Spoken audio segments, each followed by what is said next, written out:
The bastards of Bollywood के बारे में तो आप लोग बातें सुन ही रहे होगे, क्योंकि नेपो किड्स बॉलीवुड में लॉन्च होते हैं मूवीज में एक्टर बनके। लेकिन शाहरुख के बेटे आर्यन खान का कुछ अलग ही प्लान था। उसने एक्टिंग करियर ना चूज करके डायरेक्शन की तरफ जाना बेहतर समझा, और ये लॉन्च अपने आप में ही इसी चीज में काफी इंटरेस्टिंग और यूनिक है। और सीधा एक वेब सीरीज डायरेक्ट की है उन्होंने। ऐसी एक नहीं, काफी चीजें हैं जो आर्यन खान की इस वेब सीरीज को इंटरेस्टिंग बनाती है, क्योंकि ये वेब सीरीज बॉलीवुड की रियलिटी दिखाने की कोशिश करती है। ये समझ लो कि बॉलीवुड में कैसे नेपोटिज्म, कॉन्ट्रैक्ट्स और पॉलिटिक्स वर्क करती है। और एक ऐसी वेब सीरीज बना के डेब्यू करना जो कि खुद की ही इंडस्ट्री की धोती खोल रही है। तो यहाँ पे शाहरुख खान का बेटा है, तो इसलिए लिबर्टी तो मिलेगी, क्योंकि वो बड़े सुपरस्टार का बेटा है। अगर कोई और ऐसे टॉपिक्स पर वेब सीरीज बना था तो इतना ज्यादा सपोर्ट उसको कभी नहीं मिलता, और बॉलीवुड हो सकता है कि इस फिल्म के बारे में बात भी नहीं करता। पर आर्यन को पूरे बॉलीवुड का सपोर्ट मिला।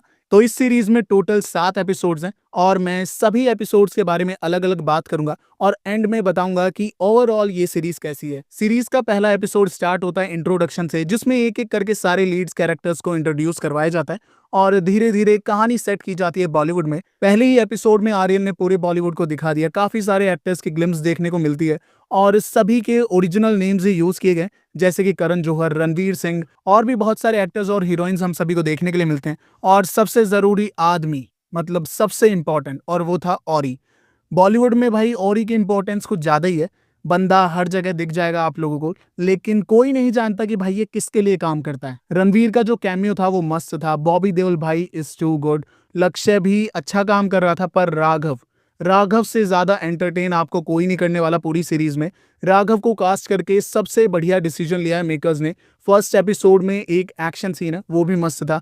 कॉमेडी थोड़ी फ्लैट नजर आती है, क्योंकि कॉमेडी कम, गालियां ही ज्यादा यूज कर रहे थे लोग। चलो गालियां होनी चाहिए, लेकिन हर कोई गाली देकर ही बात कर रहा है। किसी को जानते हो या ना जानते हो कोई फर्क नहीं पड़ता, सब लोग एक दूसरे से गाली देकर ही बात करें। तो गाली कम हो सकती थी।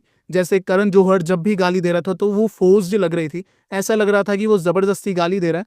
और हाँ, थोड़ा बोर भी करेगा ये एपिसोड, क्योंकि बॉलीवुड की बातें चलती रहती हैं, तो हर मिनट एंटरटेनमेंट मिले ऐसा तो बिल्कुल भी जरूरी नहीं है। और सबसे इंपॉर्टेंट, पहला एपिसोड बॉलीवुड के डार्क साइड दिखाने की कोशिश करता है, जैसे कि टॉक्सिक कॉन्ट्रैक्ट्स, जिसमें काफी नए एक्टर्स फंसकर अपना करियर बिगाड़ लेते हैं। नेपोटिज्म और रिव्यूज के बारे में बात की जाती है, खासकर ड्रग्स के बारे में भी। और आर्यन ने समीर वानखेड़े से बदला भी ले लिया है इसी एपिसोड में। बंदे ने समीर का ड्यूब दिखा दिया। और एपिसोड की एंडिंग भी इस तरीके से की है कि से नो टू ड्रग्स के डायलॉग से। तो पहला एपिसोड देखकर एक चीज समझ आ जाती है कि आर्यन ने बॉलीवुड को एक्सपोज करने में झिझक नहीं की। उसने अपनी साइड से काफी चीजें दिखाने की कोशिश करी। तो पहला एपिसोड ओवरऑल ठीक था। दूसरा एपिसोड इट्स ग्रेट। धीरे धीरे कहानी सेट हो जाती है। आमिर और राजमौली का कैमियो देखने के लिए मिलता है, और वो इस एपिसोड का हाईलाइट था।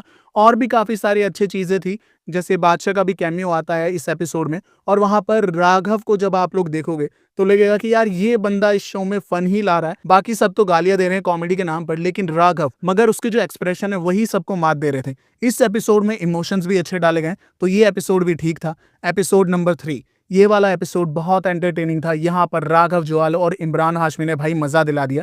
और इस एपिसोड में मूवी माफिया कैसे काम करता है ये भी दिखाया जाता है। हाँ, वही कॉन्ट्रैक्ट्स वाली चीजों में फंसना। एपिसोड नंबर 4, पूरा एपिसोड एक तरफ, सलमान का कैमियो वो भी 15 सेकंड का एक तरफ। मतलब सलमान की फिल्मों से ज्यादा उसके कैमियोज में ज्यादा मजा आता है। मुझे वो 15 सेकंड सबसे बेस्ट लगे इस एपिसोड के।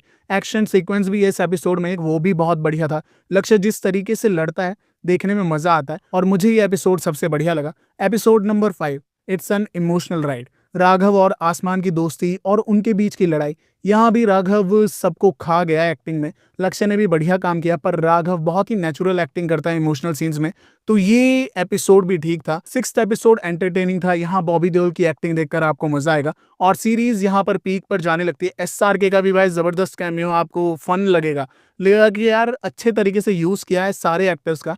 और लास्ट एपिसोड लाता है एक अनएक्सपेक्टेड ट्विस्ट, जिसकी वजह से ये सीरीज एक अलग लेवल पर आ जाती है। वो ट्विस्ट रिवील नहीं करूंगा। और हाँ, चेजिंग सीक्वेंस भी अच्छे थे, पर हाँ वहां पर VFX इतना कुछ खास नहीं था, पर तब भी आपको मजा तो आएगा ही। तो बॉलीवुड में क्या क्या चलता है ये सब चीजें आर्यन ने फन वे में दिखाने की कोशिश की है। काफी सीन्स कंट्रोवर्शियल भी लगते हैं, और ये सीरीज फैमिली के साथ देखने की गलती बिल्कुल भी मत करना। हर एक डायलॉग में गाली मिलेगी, हर एक डायलॉग में। तो गालियां कम हो सकती थी। सीरीज स्पूफ जैसी भी ज्यादा लगती है, जैसे बॉलीवुड का स्पूफ बनाया हो। तो ओवरऑल ये एक वॉचेबल सीरीज है और आर्यन की पहली डायरेक्शन है तो उसने काफी अच्छा काम किया है। सरकाजम उसने हर जगह डालने की कोशिश की है और ये अटेम्प्ट एक अच्छा अटेम्प्ट था। उसने कोई नॉर्मल फिल्म बनाने से अच्छा बॉलीवुड के डार्क साइड्स को दिखाना बेहतर समझा। अब मैं ये नहीं बोल रहा हूँ कि सब कुछ दिखाया बंदे ने, इतना सब भी नहीं दिखाया, पर नाइस अटेम्प्ट। शाहरुख ने कितना ज्यादा पैसा लगाया आपको वो सीरीज देखकर भी पता लग जाएगा। और ये कोई ऐसी एक्स्ट्रा ऑर्डिनरी सीरीज भी नहीं है, आप लोग देखोगे और अगले दिन भूल भी जाओगे। तो मेरी तरफ से तो भाई इस सीरीज को 5 में से 3 स्टार्स। उम्मीद करता हूँ कि आप सभी को मेरे आज का वीडियो पसंद आया होगा। अगर वीडियो पसंद आया तो वीडियो को लाइक कीजिए, शेयर कीजिए और कमेंट सेक्शन में मुझे भी जरूर बताना कि आप लोगों ने ये वाली सीरीज देखी। तो मिलते हैं हमारे अगले वीडियो में, तब तक के लिए bye bye and take care.